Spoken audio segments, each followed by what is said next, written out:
அடுத்து வாசிப்போமா? ஏசாயா 41 அதிகாரத்துல 13 வசனம்.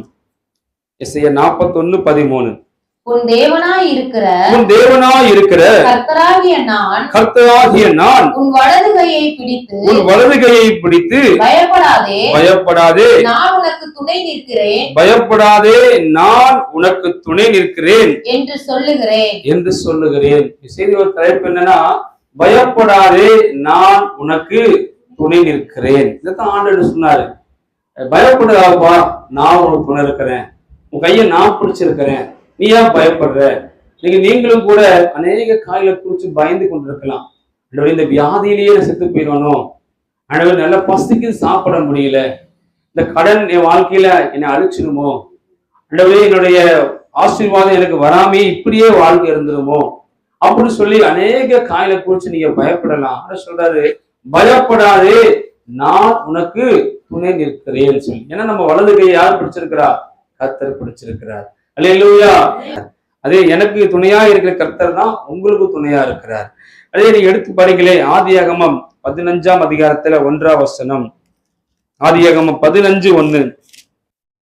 இந்த காரியங்கள் நடந்த பின்பு கர்த்தருடைய வார்த்தை ஆபிரகாமுக்கு தரிசனத்திலே உண்டாகி அவர் ஆபிரகாமே நீ பயப்படாதே நான் உனக்கு கேடகமும் உனக்கு மகா பெரிய பலனுமாய் இருக்கிறேன் என்றார். மகா பெரிய கேடகமும் மகா பெரிய பலனுமாய் இருக்கிறேன் சொன்னாரு.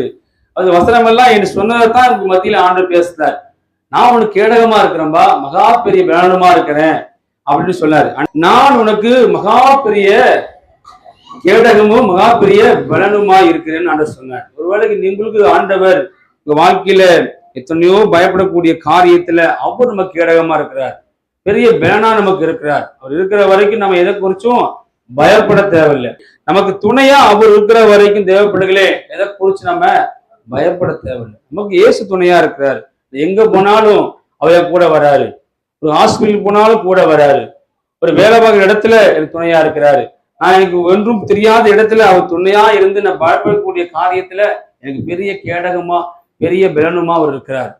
அதே போல எடுத்து படிங்களே, ஏசாயா 44 அதிகாரத்துல 2 வசனம். ஏசாயா 44:2. உன்னை உண்டாக்கினவரும் தாயின் கர்ப்பத்தில் உன்னை உருவாக்கினவரும் உனக்கு துணை செய்கிறவருமாகிய கர்த்தர் சொல்லுகிறதாவது, என் தாசனாகிய யாக்கோபே நான் தெரிந்து கொண்ட யெசூரனே பயப்படாதே.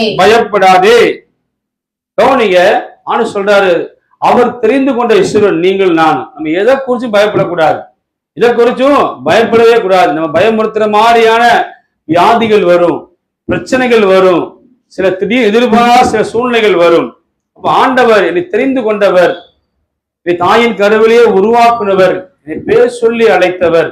நீ ஒரு நாள் இந்த காரியத்துல பயப்படுற மாதிரி பிசாசுக்கு முன்னாடி மனுஷனுக்கு முன்னாடி தலை குனிய ஒரு நாள் விட மாட்டார். அப்படிங்கிற ஒரு விசுவாசம் இருக்கணும். நம்மளை தெரிந்து கொண்டவருக்கு நம்ம உண்மையா இருப்போமானால் அவருக்கு பைபிள் சொல்லுது, அவர் பிடிச்சது தெரியுமா? கர்த்தருக்கு பிடிச்ச ஒரு காரியம்னா அவருக்கு பயப்படக்கூடிய, அவருக்கு பயப்படணும். அதான் பிடிச்ச வாசனை பைபிள் சொல்லுது. அவருக்கு ஏசப்பா பிடிச்சது என்னன்னா அவருக்கு பயப்படணும். நம்ம இன்னைக்கு எதுக்கோ பயப்படுறோம், கடைக்காரனுக்கு பயப்படுறோம், குழுக்காரனுக்கு பயப்படுறோம், ஒரு வியாதி வந்துட்டா பயப்படுறோம். நீங்க மாத்திரம் இல்லை, அடியேன் கூட தான் பயப்படுறேன். அப்ப எதுனாலும் நம்ம பயப்படுறோம். ஆனா கர்த்தர் கிருபையில நம்மளைய தெரிந்து கொண்டவர், நம்மளை உருவாக்குனவர் நம்ம கூட இருக்கிற வரைக்கும் எது வந்தாலும் நம்ம பயப்படாம இருக்கணும். அதான் ஆண்டவர் சொல்றார். அதே நீங்க படிங்களேன், ஏசாயா 44:14 படிங்க. 41:14. 41:14 படிங்களே. யாக்கோப் என்னும் பூச்சியே, இஸ்ரவேலின் சிறு கூட்டமே பயப்படாதே நான் உனக்கு துணை நிற்கிறேன் என்று கர்த்தரும் இஸ்ரவேலின் பரிசுத்தரும் ஆகிய உன் மீட்பர் உரைக்கிறார்.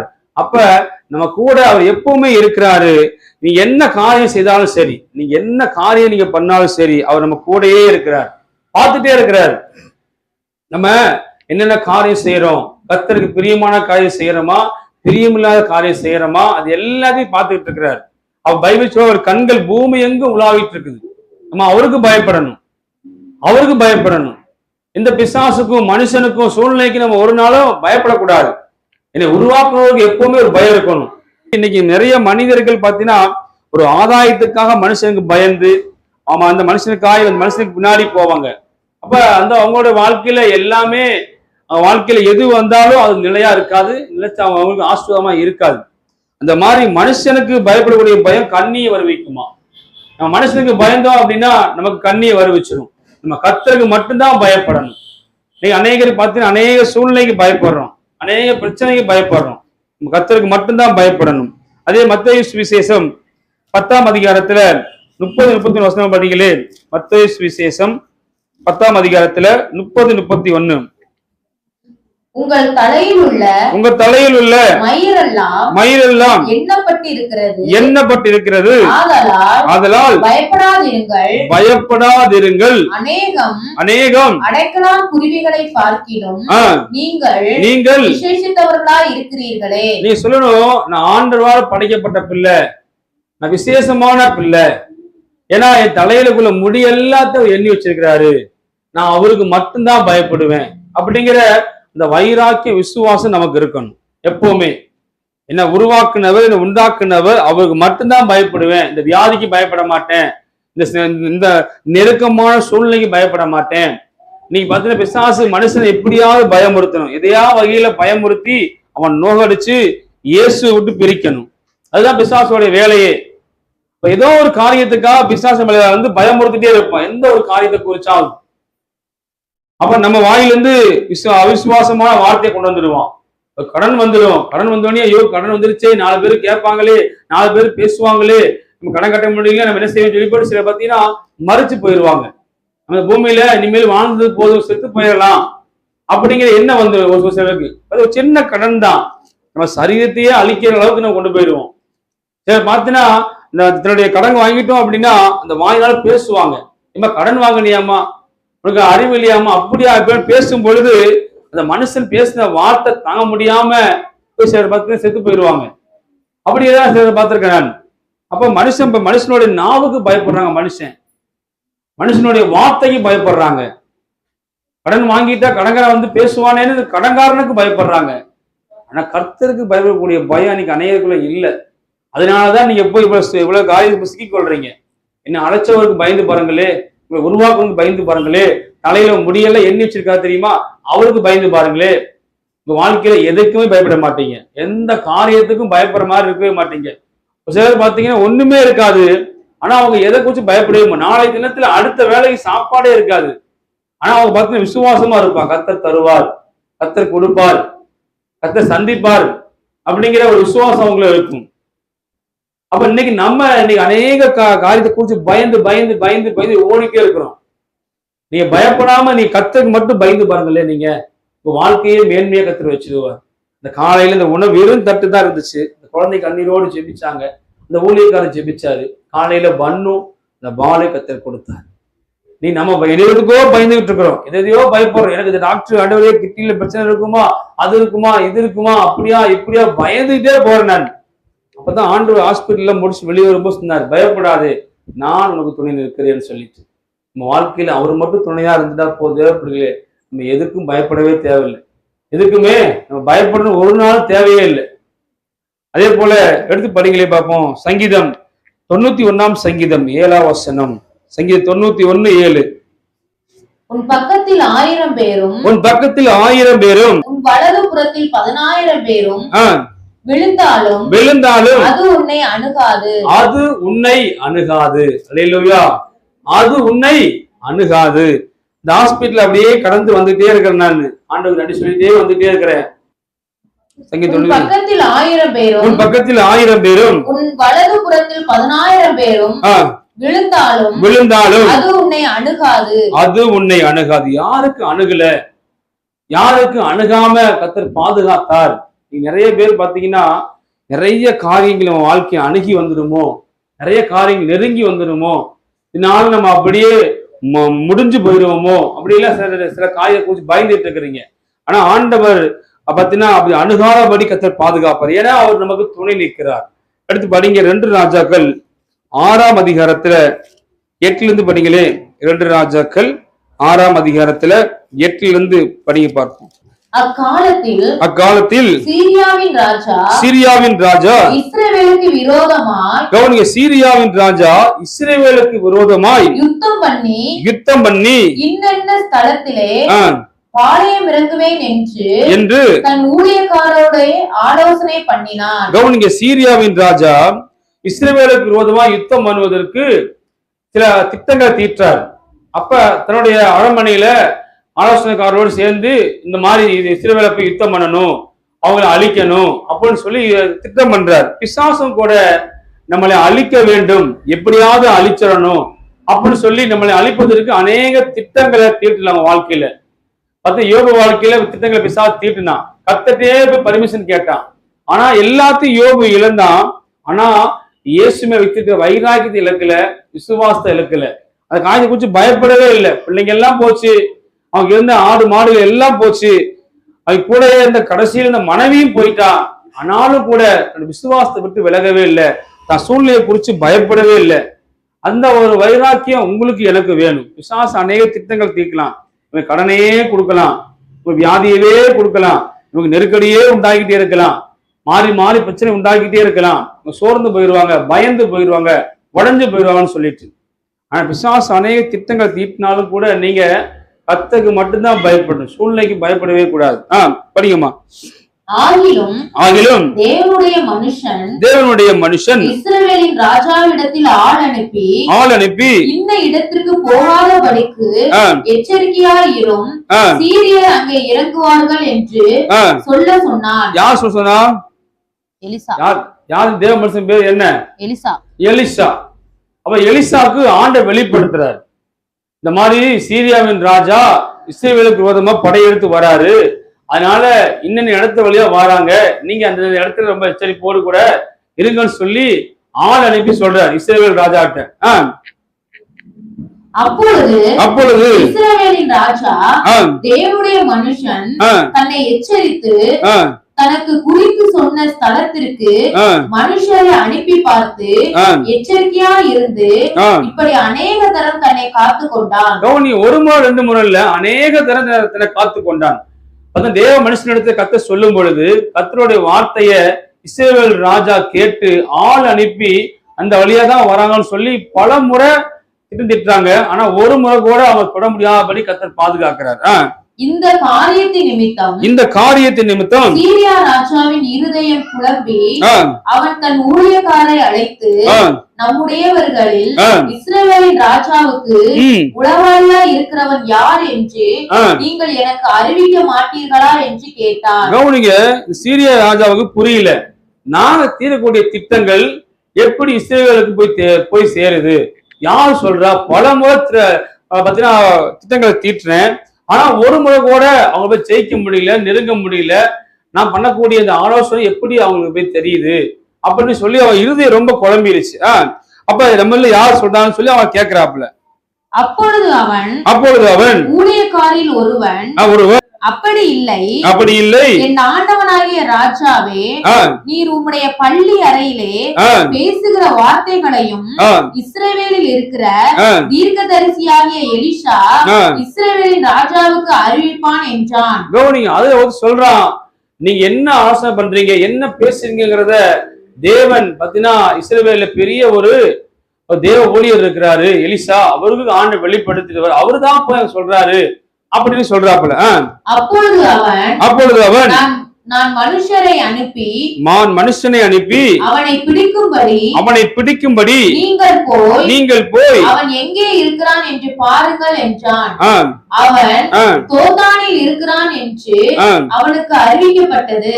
கவனிங்க, அப்ப அந்த மனுஷனை பிடிச்சிட்டா போதும், இவன் போய் கர்த்தருடைய வார்த்தையை இஸ்ரவேல் ராஜாவுக்கு சொல்ல மாட்டான், இவனை பிடிச்சு அழிச்சிடலாம் அப்படிங்கிறது அனுப்புறாப்புல சீரியா ராஜா.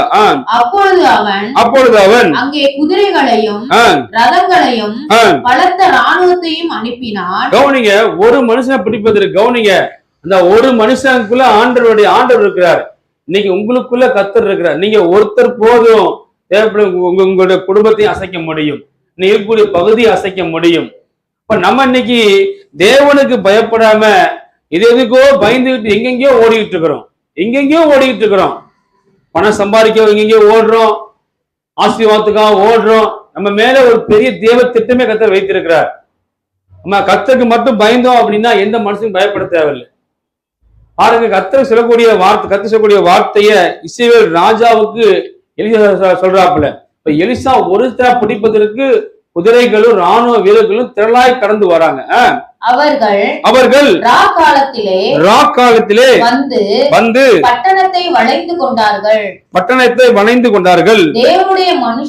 தேவனுடைய மனுஷனில் வேலைக்காரன் அதிகாலமே எழுந்து வெளியே புறப்படுகையில், கவனிங்க, இந்த அவன் என்ன அதிகாலை எழுந்திருக்கிறான். எழுந்து பார்க்கும் பொழுது அவனை சுத்தி எல்லா ராணுவங்கள் குதிரைகளை சுத்தி நிக்குது. நினைச்சு பாருங்க, ஒரு ஆளை பிடிப்பதற்கு இத்தனை ராணுவங்களும் இன்னைக்கு நம்ம வாழ்க்கையிலும் கூட அநேக காரியங்கள் நம்மளை சுத்தி நிக்குது. அதே போல நீங்களும் கூட அந்த காரியத்தில் எப்படி ஜெயம் எடுப்பான, ஒரு காரியத்தை பார்த்தா இன்னொரு காரியம் வருது, இந்த காரியத்தை பார்த்தா இந்த காரியம் நடக்குது, இந்த காரியத்தை பயமா இருக்குது, சுத்தி வாழ்க்கையில அநேக காரியங்கள் சூழ்ந்து நிக்குது. அதை குறிச்சு நமக்கு என்ன இருந்தது, பயம் வந்துருது. அப்ப அந்த கேயாசுக்கு காலையில இருந்து பாக்குறான், நம்மளை பிடிப்பதற்கு இத்தனை குதிரைகளும் இத்தனை ரதங்களும் இத்தனை பேரும் சுத்தி, இத்தனை ராணுவங்களும் சுத்தி நிக்குதுன்னு சொல்லி அவனுக்கு என்ன வருது பாருங்களே, இதோ ராணுவமும் குதிரைகளும் ரதங்களும் பட்டணத்தை சுற்றி கொண்டிருக்க கண்டான். அப்பொழுது வேலைக்காரன் அவனை நோக்கி ஐயோ என் ஆண்டவனே என்ன செய்வோம் என்றான். கவனிங்க, அநேக நேரங்கள்ல ஆண்டவரே, ஐயோ ஆண்டவரே நான் என்ன செய்வோம், சுத்திதான் நிக்குது, நம்ம சூழ்ந்து அநேக பிரச்சனைகள் சுத்திதான் நிக்குது. ஆனா அணுக விடாதபடி பாதுகாக்க அவர் நமக்கு என்ன இருக்காரு, புரிய நிற்கிறார்.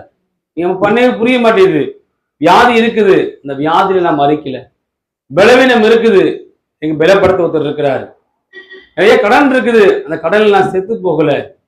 இப்படி அநேக காரியங்கள் சுத்தி நின்னாலும் ஆண்டவரே நீங்க எனக்கு துணை நிற்கிறீங்கப்பா, அப்படி விசுவாசம் நமக்கு இருக்கணும். அநேக நேரங்கள்ல இப்படித்தான் விசுவாசம் இல்லாம ஓடிடும், நம்ம சோர்ந்து போயிடுறோம்.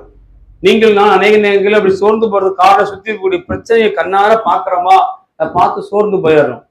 இன்னைக்கு அப்படி சோர்ந்து போக கூடாதுன்னு தான் ஆண்டவர் நமக்கு மத்தியில பேசிக்கிட்டு இருக்கு. அப்ப ஐயோ ஆண்டவரே நான் என்ன செய்வோம், நாங்கள் என்ன செய்வோம், இத்தனை ராணுவம் இருக்குது, இத்தனை குதிரைகள் இருக்குது, இத்தனை ரதங்களை சுத்தி சூழ்ந்து நிக்குது, நான் எங்கேயும் தப்பிச்சு போறதுக்கு வழி இல்லை.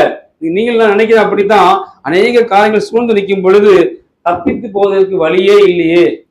ஒரு ஆள்லாம் தப்பிச்சு ஓடிடலாம், சுத்தி சூழ்ந்து நிக்கிறாங்க இத்தனை பேர், இத்தனை காரியங்கள், நம்ம என்ன செய்வோம் அப்படிங்கிறது இந்த கேயாசுக்கு ஒரே பயம் வந்துருச்சு. பாருங்களே, அதற்கு அவன் பயப்படாதே சொல்றாரு. ஆண்டவர் சொல்றாரு, தேவ மனுஷன் கேயாசை பார்த்து நீ பயப்படாதே, அவர்களோடு இருக்கிறவர்களை பார்க்கிலும் நம்மோடு இருக்கிறவர்கள் அதிகம் என்றான். இதுக்கு இந்த வார்த்தைய எலிசா சொல்லும் பொழுது ஒண்ணுமே புரியல. அங்க அத்தனை பேர் நிக்கிறாங்க, அவங்களை காட்டிலும் நம்மோடு இருக்கிறவர் பெரியவர். பைபிள் சொல்றது உங்கள் இருக்கிறவர் பெரியவர் அப்படிங்கிற விசுவாசிக்கணும். எனக்குள்ள வாசமா இருக்கிறவர் பெரியவர், நான் ஆராதிக்கிறவர் பெரியவர். தேசமே மகிழ்ந்து கலிகூறு கர்த்தர் பெரிய காரியங்களை செய்வார். நான் ஆராதிக்கிற தேவன் பெரிய காரியங்களை அவர் செய்ய வல்லவர் அப்படிங்கிற விசுவாசம் நமக்குள்ள எப்பவுமே இருக்கணும், படிக்கிறேன். அப்பொழுது எலிசா விண்ணப்பம் பண்ணி, கவனிங்க, எலிசாவுக்கு பயம் இல்லை. ஏன் அப்படின்னா எலிசாக்குள்ள கர்த்தர் இருக்கிறார். எலிசா ராணுவத்தையும் பார்க்கல, குதிரை வீரர்களையும் பார்க்கல, எதையும் பார்க்கல. கர்த்தர் நோய் விண்ணப்பம் பண்றார். நீங்க செய்ய வேண்டியது அதுதான். இன்னைக்கு என்ன பிரச்சனை உங்க சூழ்ந்திருந்தாலும் நீங்க பயப்படாதபடிக்கு கர்த்தர் நோக்கி செய்யணுமா, விண்ணப்பம் பண்ணணும்.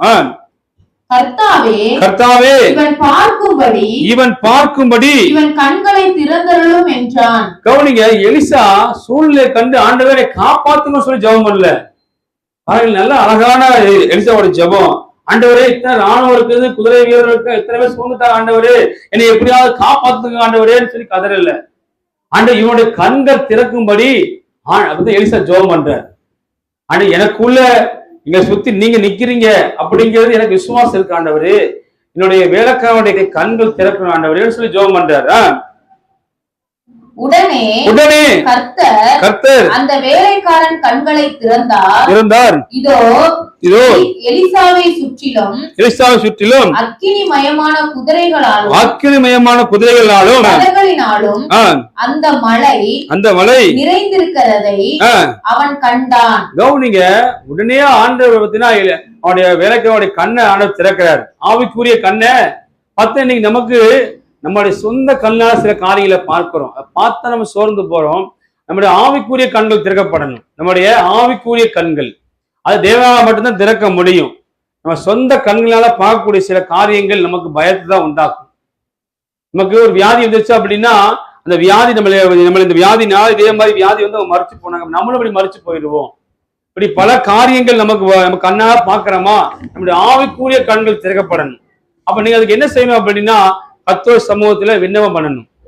ஆனா எனக்குள்ள வாசம் பண்ணுகிறவர் பெரியவர், இந்த காரியத்தை ஜெயம் கொடுக்க ஆள முடியும், இந்த வியாதியை மாற்றி போட முடியும், சூழ்நிலையில மாற்றி போட முடியும். என்னால முடியாத ஆண்டவரே, என்னோட இந்த காரியத்தை இந்த காரியம் செங்கடல் பார்த்தீங்கன்னா இஸ்ரவேல் மக்களுக்கு முன்னாடி செங்கடல் இருக்குது. செங்கடலை பாக்குறாங்க. இத்தனை வருஷங்களாய் கர்த்தர் நடத்தி வந்தாரு. மண்ணா கொடுத்தாரு, வியாதியில இருந்து சுகம் கொடுத்தாரு, தண்ணீரை கொடுத்தாரு, எல்லாம் கொடுத்தாரு. அப்ப செங்கடலையும் கர்த்தர் பிளக்க வாழ முடியும், இதை கடந்து போக வாழ முடியும்னு சொல்லி பார்த்தீங்கன்னா இஸ்ரவேல் மக்களுக்கு அவங்களுக்கு அந்த விசுவாசம் இல்லை. இன்னைக்கு நமக்குள்ள அதே போலதான். இத்தனை ஆண்டுகள் ஆயிடுச்சு ஆண்டவரு, எனக்கு இந்த காரியம் நடக்குமா? இத்தனை இந்த கடன் என்னுடைய வருமானத்துக்கு மேல கடன் இருக்கு, இந்த கடனை கட்ட முடியுமா? என்னுடைய வியாதி வந்த வியாதி நிச்சயமா வந்தா மரணம் தான் அப்படிங்கிற நிலைமைக்கு சூழ்நிலைகள் போயிருந்திருக்கலாம். இப்ப நம்மளுடைய ஆவிக்குரிய கண்களால் இந்த காரியத்தை பார்க்கணும். நம்மளுடைய சொந்த கண்களால் பார்த்தோம் அப்படின்னா நமக்கு பயம்தான் உண்டாகும். அப்ப இதை பத்தினா செங்கலை பார்த்து பயந்தாங்க. இன்னைக்கு நீங்கள் நானும் நமக்கு முன்னாடி இருக்கக்கூடிய சூழ்நிலைகளை பார்த்து பயந்துகிட்டே இருக்கிறோம். இந்த பயம்தான் பிசாசுக்கு பெரிய பலமா இருக்குது. நீ பயப்படாம இருந்து பாருங்க. நான் கர்த்தருக்கு மட்டும்தான் பயப்படுவேன், கர்த்தர் எனக்கு கூட இருக்கிறாரு, அவர் துணையா இருக்கிறாரு, எனக்கு ஒண்ணும் செய்யாது, இந்த பிரச்சனை ஒண்ணும் செய்யாது, இந்த சூழ்நிலைகளை பயம் கொடுத்தாலும் கர்த்தர் கூட இருக்கிறாரு, அப்படி விசுவாசம் இருந்துச்சுன்னா நிச்சயமா பயப்படவே மாட்டீங்க. படிங்களேன். அப்ப கேயாசுடைய கண்கள் திறந்து பார்க்கிறான். அக்கிரமயமான குதிரைகளும் ரதங்களும் அந்த மலையை சுத்தி நிறைஞ்சு காணப்பட்டுச்சாமா. அப்ப அவங்க இருக்கிற காட்டிலும் நம்ம கூட தேவன் இருக்கிறார், தேவனோட சேனை இருக்குது அப்படிங்கிற விசுவாசம் அப்பதான் கேயாசுக்கு வருது.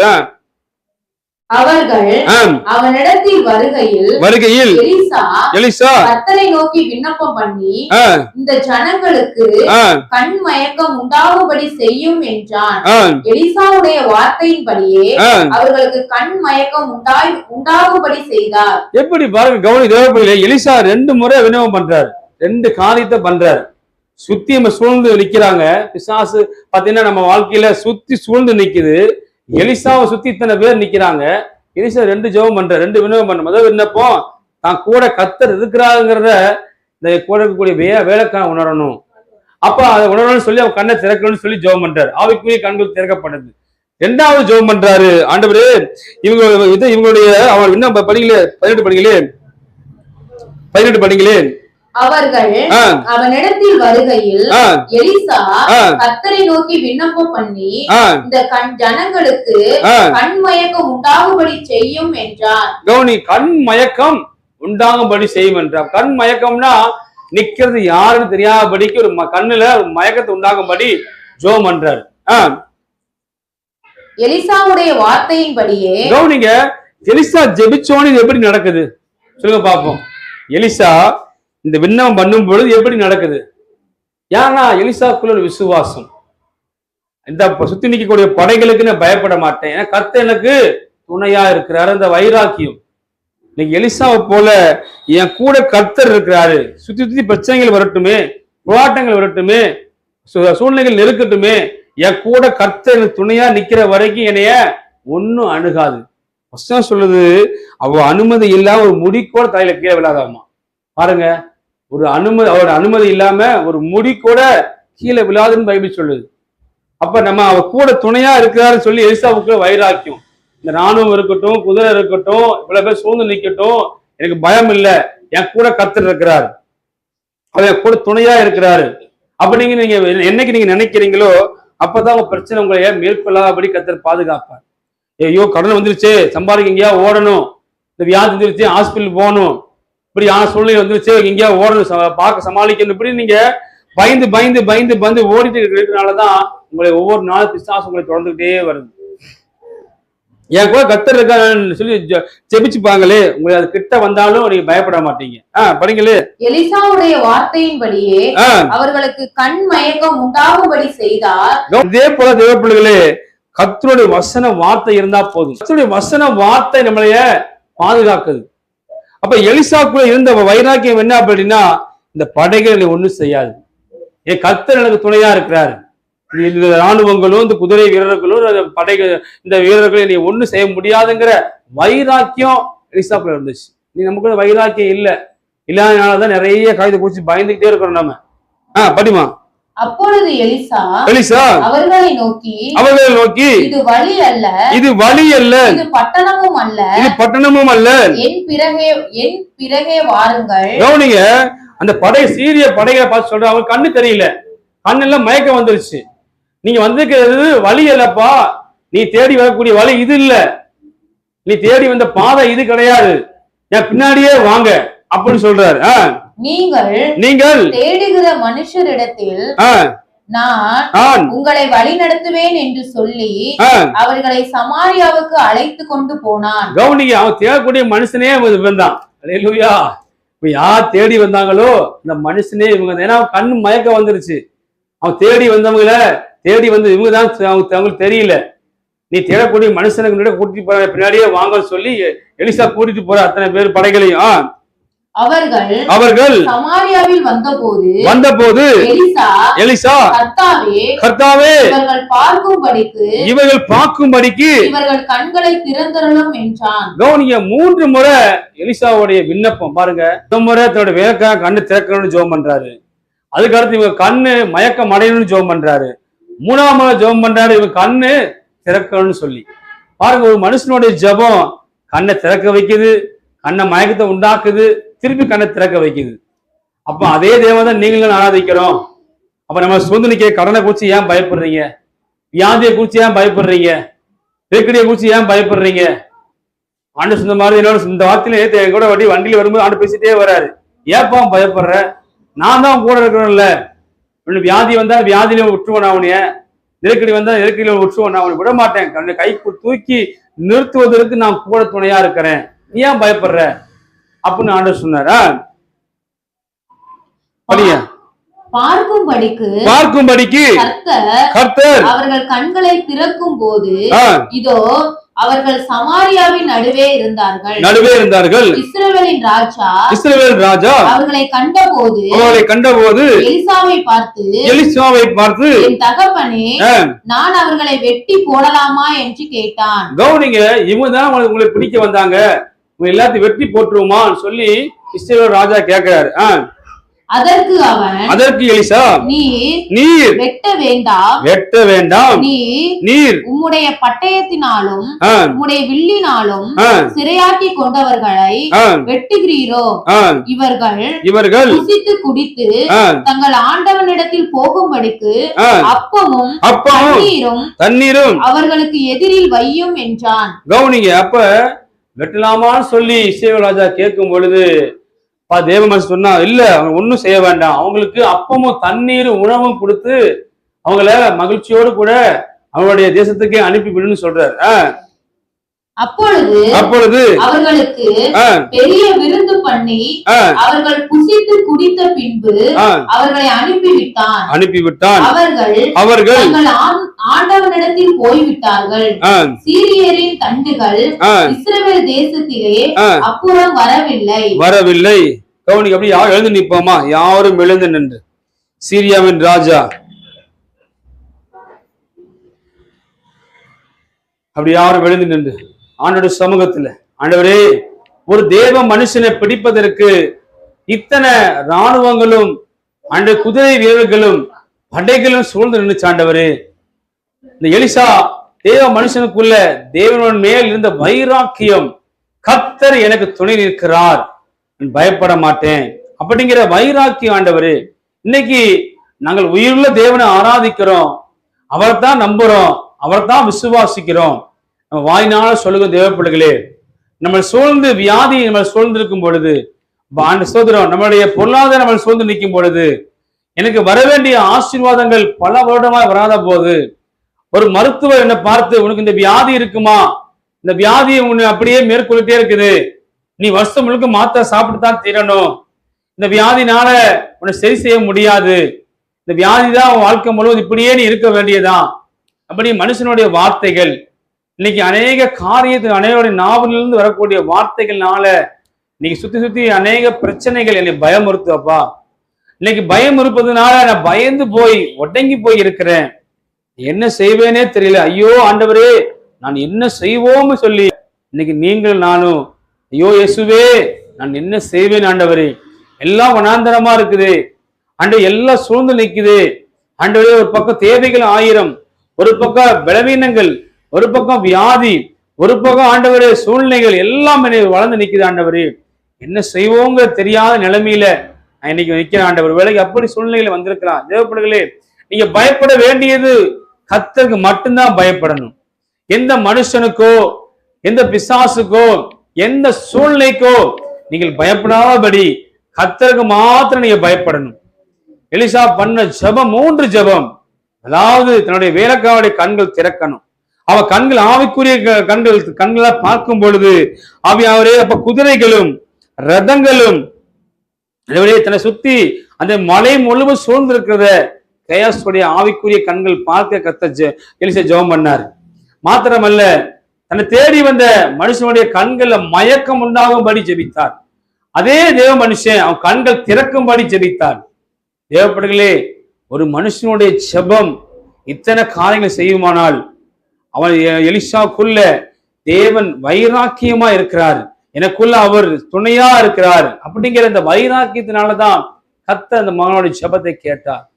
நீங்களும் நானும் செய்ய வேண்டியது, ஆண்டவரே எல்லாமே சூழ்ந்து நிற்கலாம், ஒன்றுமே இல்லாம ஒரு வனாந்திரத்திலே வாழ்க்கை இருக்குது, கையில ஒரு பொருளாதாரம் ஒன்றும் இல்லை, கடன் ஒரு பக்கம் இருக்குது, வியாதி ஒரு பக்கம் இருக்குது, ஆண்டவரே ஒரு பக்கம் பிள்ளைகளால சில பிரச்சனை, செய்யக்கூடிய வேலையில சில பிரச்சனை, இப்படி மாறி மாறியான பிரச்சனை. தேவப்பிள்ளைகளை, இந்த மாத்திரை சாப்பிட்டா தான் நீங்க உயிர் வாழ்வீங்கன்னா டாக்டர் சொல்லும் பொழுது அந்த மாத்திரைக்கு எவ்வளவு பணம் நீங்க செலவழிக்கிறீங்க யோசிச்சு பாருங்க. இந்த மாத்திரை வாழ்நாள் முழுக்க இந்த மாத்திரை நீங்க சாப்பிடணுமா? ஒரு வேளை சாப்பிடலாம் உயிருக்கே ஆபத்துன்னு சொல்றாங்க டாக்டர். அந்த டாக்டர் சொல்லும் பொழுது அந்த மாத்திரைக்கு நீங்க எவ்வளவு முக்கியத்துவம் கொடுக்கிறோம்? நம்மளை உருவாக்குன கர்த்தருக்கு நம்ம அவருக்கு ஏன் முக்கியத்துவம் கொடுக்கல? அவருக்கு ஏன் பயப்படல? அவருடைய வார்த்தைக்கு ஏன் நம்ம பயப்படல? எலிசாவை போல கர்த்தர் என் கூட இருக்கிறாரு, நான் பயப்படவே மாட்டேன். இந்த வைராக்கி இல்லாதனாலதான் இன்னைக்கு அநேக காரியத்தை குறிச்சு நீங்க பயந்துட்டு இருக்கிறீங்க. நீங்க மாத்திரம் இல்ல, அடியனும் கூட. ஆண்டவரே, என் கண்கள் ஆவிக்குரிய கண்கள் திறக்க வேண்டுமா செபிக்கிறேன் அப்பா. அப்பா, எங்க வாழ்க்கையில தொடர்ந்து போய் இருக்கிற ஆசீர்வாதங்களை மீண்டும் தருவதற்கு நீ வரவரா இருக்கிற தாவி ஆண்டு பயப்பட மாட்டான், சூழ்நிலைக்கு பயப்பட மாட்டான், நீ இயேசுக்கு மட்டும்தான் பயப்படுவோம். ஆண்டு சீரியாவின் படைகளுக்கு எலிசா பயப்படவே இல்லை, இராணுவத்துக்கு பயப்படவே இல்லை. ஆண்டவரே, என்னோடு இருக்கிறவர் பெரியவர், என்னோடு இருக்கிற சேனை பெரியது அப்படின்னு சொல்லி அவன் எலிசாவுக்கு இருந்த வைராக்கியம் எங்களுக்குள்ள வேணும் அப்பா. ஆண்டவரே, இந்த நாள்ல கூட வந்து தேவ பிள்ளைகள் அநேக காரியத்தை குறித்து பயந்து கொண்டிருக்கலாம். கர்த்தர் என் கூட இருக்கிற பயப்பட மாட்டேங்கிற இந்த வைராக்கிய விசுவாசம் இந்த நாள்ல உங்களுக்குள்ளாய் வர உதவி செய்யுங்க ராஜா. இயேசு கிறிஸ்துவ ஜெபிக்கிற பிதாவே, ஆமென். தலைகளை தாழ்த்தும் ஆசீர்வாதம் கர்த்தராக இயேசு கிறிஸ்துவ கிருபையும் தேவனுடைய அன்பும் பரிசுத்தாவியுடைய சமாதானமும் சிநேகமும் நம் அனைவரோடு இருப்பதாக யாவது சேர்ந்து சொல்லுவோமா? என் ஆத்மாவே கர்த்தரை சோதரி, என் முழுவதுமே பரிசுத்த நாமத்தை சோதரி, என் ஆத்மாவே கர்த்தரை சோதரி, அவர் சகல பகாயிலும் மறவாதே. ஆமீன், ஆமீன். அல்லேலூயா, அல்லேலூயா, அல்லேலூயா. கர்த்தர் உங்களை ஆசீர்வதிப்பாராக.